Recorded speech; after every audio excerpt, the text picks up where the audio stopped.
Australia mengecam keras keputusan militer Israel yang menghentikan proses pidana terkait tewasnya 7 pekerja bantuan World Central Kitchen, termasuk warga Australia Zomi Frankom, dalam serangan udara di Gaza pada 2024. Menteri Luar Negeri Australia Penny Wong memanggil Duta Besar Israel untuk menyampaikan protes. Canberra menilai pemecatan 2 petugas dan pemberian teguran kepada 3 lainnya belum cukup untuk mempertanggungjawabkan kematian para pekerja bantuan. Meski mengecam keputusan tersebut, Australia memastikan tidak akan mengusir Duta Besar Israel karena langkah itu dinilai dapat menghambat hubungan diplomatik kedua negara. As I said in my statement this morning, Australia is outraged by the Israeli government's decision to not pursue any criminal proceedings against those responsible for killing Zomi Frankom and her World Central Kitchen colleagues. Australian government learned of Israel's decision late last night, moments before it was announced, on World Humanitarian Day. We had just launched the Zomi Frankom Humanitarian Award, and we didn't have the opportunity to inform Zomi's family before Israel's decision was made public because of the lack of notice.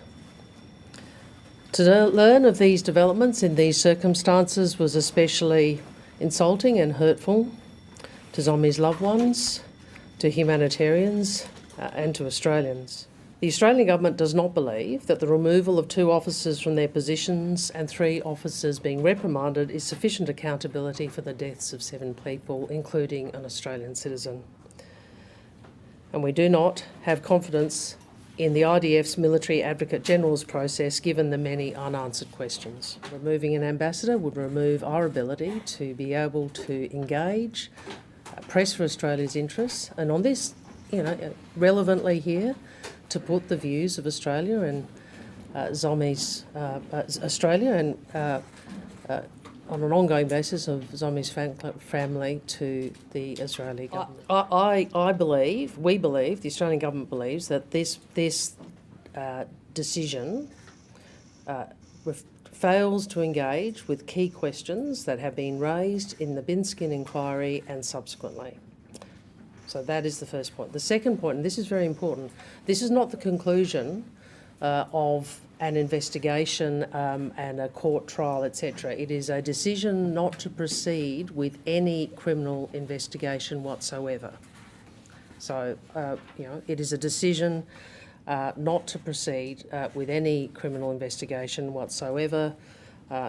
We want answers to the questions, including those outlined, and we want accountability.